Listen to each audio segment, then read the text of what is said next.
Sweet. Hello, hi everyone. Beck just let me know about like time, so I'm gonna keep rambling off and just let me know when I need to start wrapping up. Hi everyone. I am John. I'm from Las Vegas. I am an alcoholic and addict. I am excited to kind of share a little bit about my story today. Uh, yeah, I don't know. Thinking about like strength, hope, and experience, I'm not quite sure if it will be helpful or not. So, but hopefully there's, some relatable stuff in here. And so I'm just going to kind of share my story and let you all get to know me. I'm fairly new in the group and haven't had a ton of interaction with everyone. There's, a few familiar faces that I know, but I'm happy to kind of share who I am and hopefully make some more connections and kind of develop that. With me, I grew up in Utah, which is very um, not very diverse and a very religious community. And so that'll play a little bit into kind of my story and my share and my life. And I'll talk a little bit about that later. But um, for me, my first experience with alcohol that I can remember was I was about in elementary school. I think I was around sixth grade or something. My family had a party, and my aunt had brought over some Mike's Hard Lemonades. And I went in and I went upstairs, found them in the fridge, and snuck one and ran down to the basement into my room, and I had one. And so I drank it. I don't remember like feeling buzzed or anything like that, but I just remember like this was my little secret. I tried this adult beverage and was like so excited about it.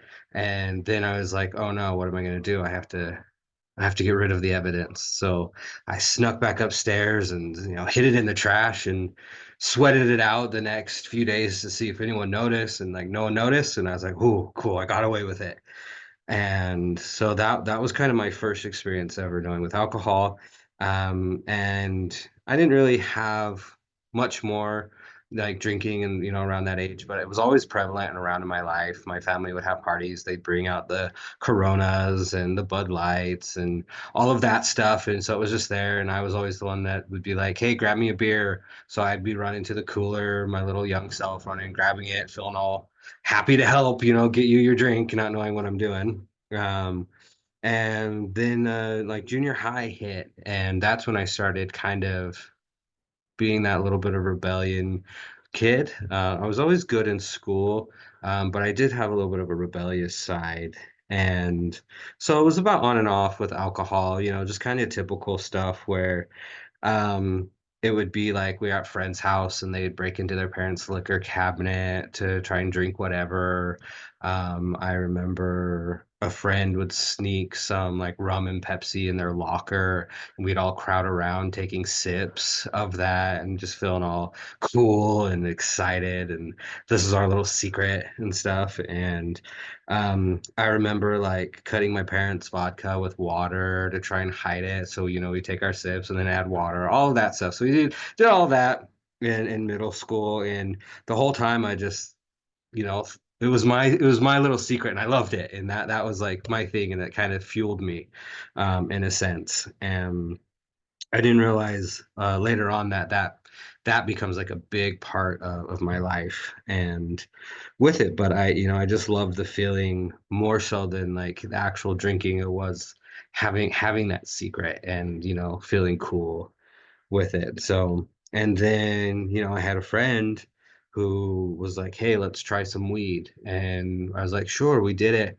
And it was just like the crappiest kind. It wasn't legal in Utah at the time. So it was just like whatever leftover someone would give us.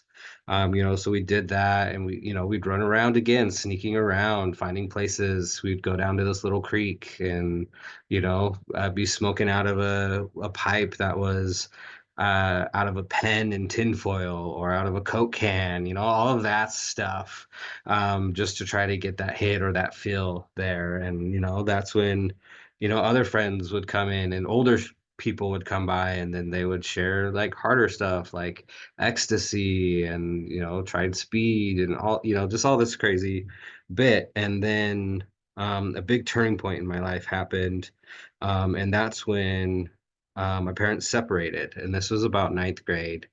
And that hit me hard, and my whole world just turned upside down. And um, I had to kind of readjust everything that I was doing.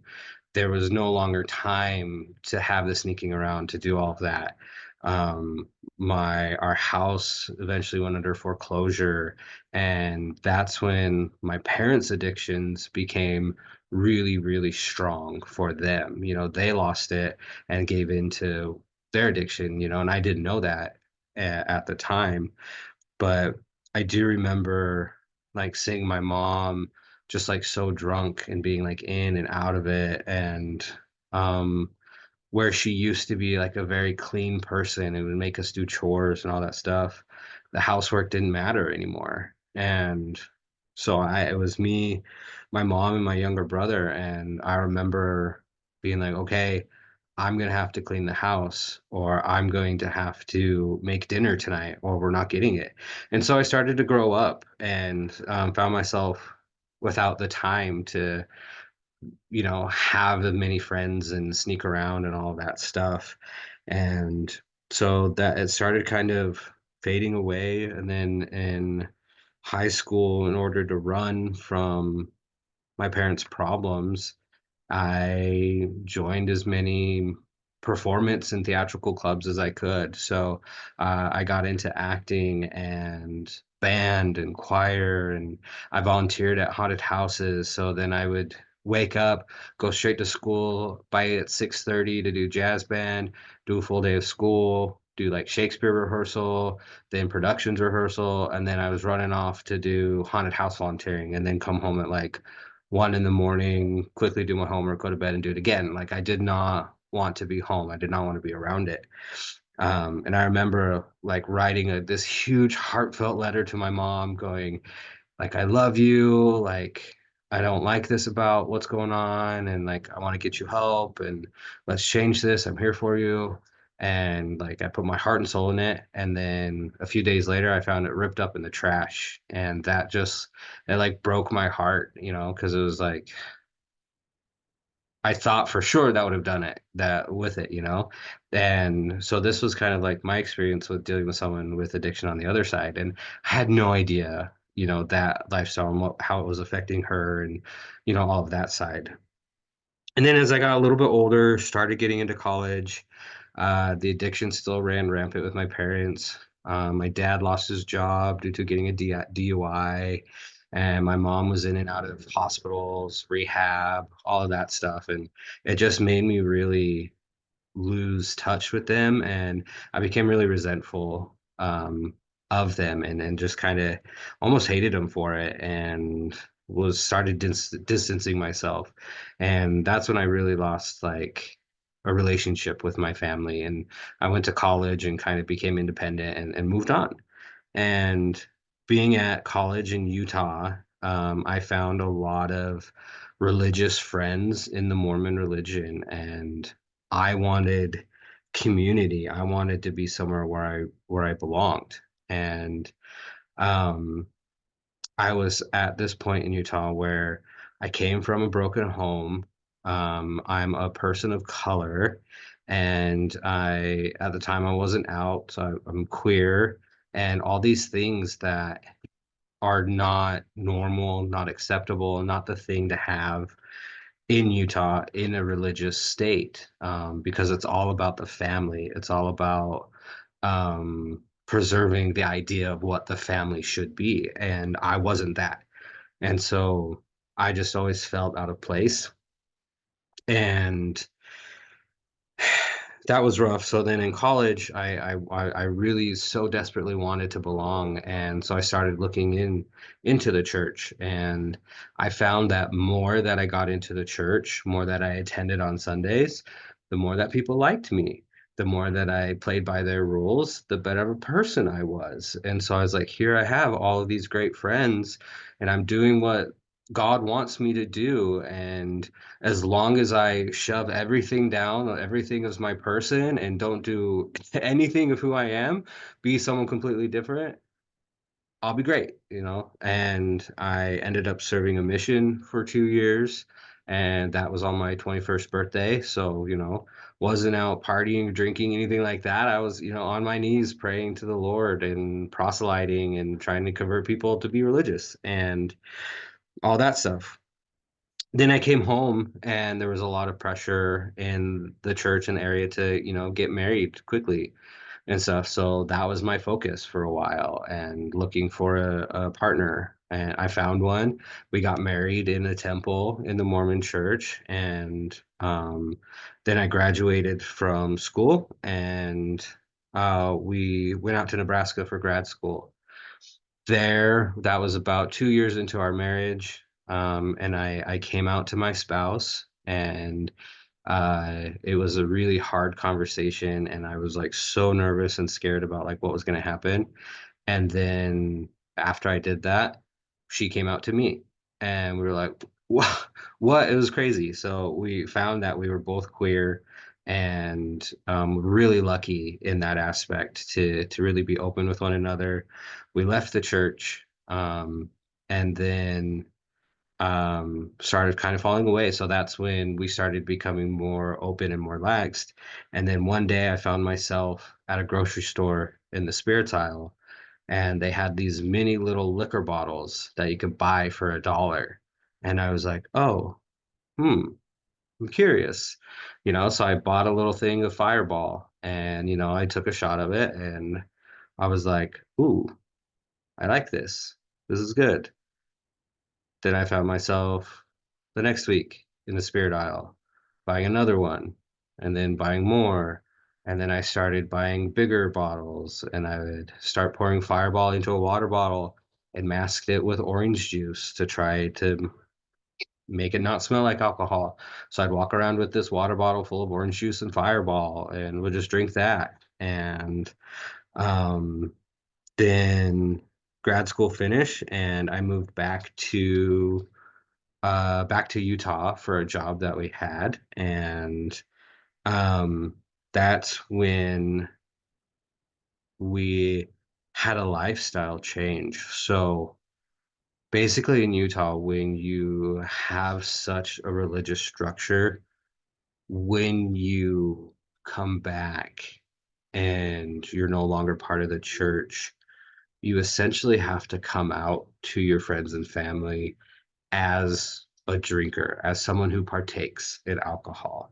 So we had to have this whole like conversation and revelation with people of like, no, we're cool now. We drink, we're fun, and all this stuff. And so that in itself was sort of liberating to kind of get that off your chest and like start to kind of open up and be more authentically you. And then we found ourselves in California, and that's when I had like my first big drinking session, played games, got so sick, threw up, and first like massive hangover and all that, but that didn't stop me.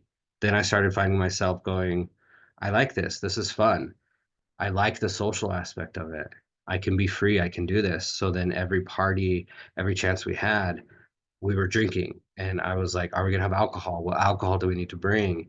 And then I would start drinking more, and then I would drink all the different kinds of drinks, and if anyone had a drink for me, I would take it. And then we found ourselves in Salt Lake City at a friend's house, and they're like, hey, I have some weed, let's go smoke. And I said, sure. I haven't done that since junior high. So I went and smoked it, and I was like, oh, I really like this. This is good. This is fun. And then pretty soon, all my brain could think about is, when is the next time are we going to have our next party? And I was trying to plan the next party. When are we going to meet in Salt Lake? When are we going to go? And then I was the one initiating the sessions for smoking weed. And then pretty soon they just knew, like when we'd show up, they'd be like, let's go to the garage and all that stuff. And I just thought, it was cool. It was fun. Everybody likes this. So I'm just like, pushing it along, like with it, unbeknownst knowing that these are like huge red flags for someone, with addiction that I'm pushing here, and like had no idea. And um, then it started getting pretty bad. And being in Utah where weed's illegal at the time and it wasn't accessible, I started to plan my uh trips and vacations around places where I could get weed and I could get enough to bring back to have a stash until I needed to go again. So if any idea came up to go to somewhere where it didn't have weed or we couldn't get it or we had to fly, I was like, no, we need to drive. We need to go here. We're going to Colorado. We're going to Vegas. We're going to all these other places so I can get my weed and all that stuff. And, that's not what I was saying to people, but that's what it was for me. Um, and then pretty soon I found myself hitting that vape pen in the morning, and then it was in the morning, and then in the afternoon, and then in the evening, and then it was every couple hours. And when I started to get low, I would start to panic or freak out. And then I would take a whole day off work and would drive 8 hours just so I can get enough stash to last me, and then drive 8 hours back. Or sometimes I'd even stay a night in a hotel just so I can go get the weed that I need. Um, and then an opportunity opened up for a job in Las Vegas, and I jumped all over that. And I was like, finally, now I can move and be in a location where I have access to weed, I have access to alcohol. I don't have to do all these trips, and it'll be at my home base. So I pushed and I fought, and I got that job and we moved to Vegas. And then the pandemic hit right then, and then that was my big excuse to be able to drink and smoke weed all the time because everything was shut in. It was all on computers. It was virtual. Nobody could see my red shot eyes or smell my breath or anything like that. It was the golden time for me to be able to drink and do all that stuff. And it got pretty bad. And so I was like, well, okay, I need to stop smoking weed. So I stopped that, then substituted out for more alcohol. And then that's when the alcohol started running rampant. Then I would start finding myself taking shots when I woke up, and then midday shots, shots at lunch, and then I'd do shots in the afternoon, shots as soon as I got home from work, shots with dinner, shots after dinner, and I was just kind of being that drunk person all the time, anytime I could, anytime I had the excuse to. And then it turned into pouring alcohol into my water bottles, into my cups, into things like that. Walking around work, having alcohol on me, and feeling like I was the shit because I was so sneaky. How stupid are these people to not even know that I'm drunk? How can they not even smell this on me? They did. And I thought I was just being so good about this. But I wasn't. And so I just drank and drank too much, and my spouse just kind of had the idea of just like out of sight, out of mind type deal. Didn't talk about it, and I drank myself into the hospital, and I was there for 5 days, and there I was diagnosed with cirrhosis, and that that was shocking for me to have that. And now it became real. Now I had some life-threatening thing looming over me, and I had really bad jaundice. My eyes were so yellow, my skin was yellow, and uh, I just looked sickly, and it it was bad. They had to, put stuff down my throat to close up holes in my esophagus. I had to get bile drained out of my stomach area because it was building up around my organs. My whole bottom half of my body was just covered in like these red spots for a little bit. It was crazy. And, I had anemia, I had ascites, cirrhosis, all of that stuff that I had to deal with. And so for me, that was eye-opening. And I was like, okay, I'm going to be good. Then I got into a good habit. I started eating healthy. I started exercising. I stopped drinking. I wasn't doing weed. For all intents and purposes, I was clean and I was sober. And I did that a while. Wasn't part of AA. Didn't even know that. Didn't even know about like really recovery other than my mom in rehab and stuff. And I was doing really well, did well for about 8 months. And Then in around September, I got a tattoo on my leg, and it was like an 8 hour tattoo session, and it took all day. And I was afterwards, I finished. I was feeling accomplished. I was walking around downtown Las Vegas afterwards, and I passed by this little tequila shop, this little tequila and ceviche bar, and my brain went, you've been doing good for 8 months. You got really good reviews from the doctor. You just sat 8 hours in this tattoo.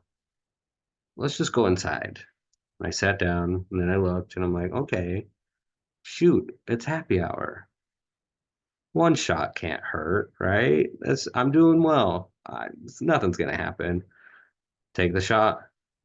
All the light bulbs, everything starts firing again. All those pistons start going, and I'm like, ooh, yeah, I really like this. And then pretty soon I found myself going, hey, I'm gonna have some self-care days and go downtown and just hang out and shop. Started hitting up the bar and I would just find myself there again drinking. And then the problem came back. And then I got all the way back up to the same thing, drinking. And this time my spouse was just like not having it as much.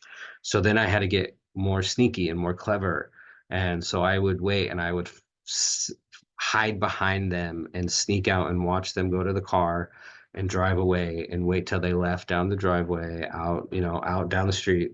Once they turned the corner, that's when I would get up, go across the street to the grocery store, start buying my vodka, and then I would do shots there. Wouldn't have it at home for a little bit. And then at lunch, I'd go back across the street. There was a bar next there, go to the bar, take my drinks. And then in the afternoon, I'd go to the gas station.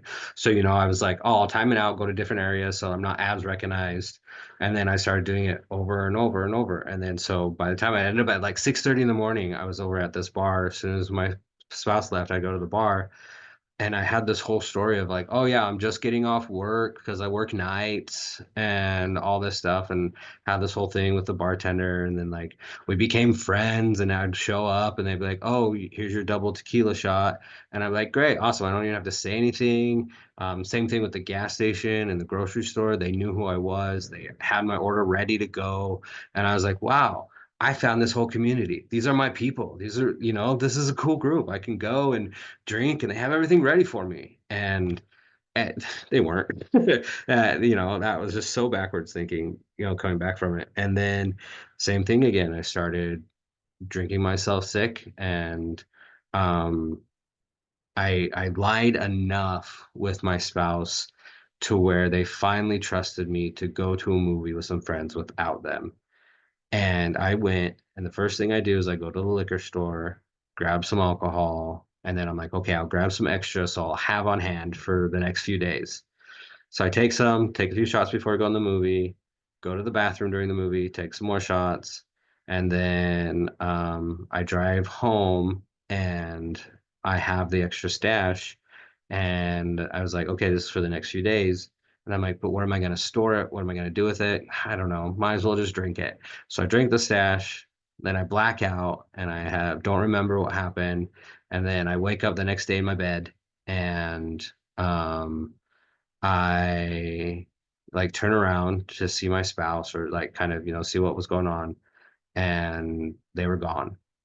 So I get up, go to bed, see if they were up doing something, not around. Then I start noticing, oh, my dog's gone. And then I start noticing, okay, their toothbrush is gone. Other things are gone. Things are missing. And I'm like, oh shit. Like what? What happened? And I start freaking out. And then I see a text from my spouse saying, like, I'm all right, I'm safe. I just need some space. And my heart sunk. And I was like, oh no. And then I got angry. And so I went and grabbed some of their stuff and I was just throwing it out in the street. So frustrated, breaking their stuff, ran to the grocery store, grabbed whatever I could, buzz balls, and started pulling those back. And I was like, you know what? Fine. If you're going to leave, fuck it. I'm just going to drink whatever. I had nothing holding on anyway. This was it. I'll just kill myself drinking, whatever. Then they come home and we start having a talk and I start gathering my sentence. Then about an hour later, I was on my way to rehab. And Just packed whatever I could. This was one of the shirts that I have, so ironically about it. So it says self-care.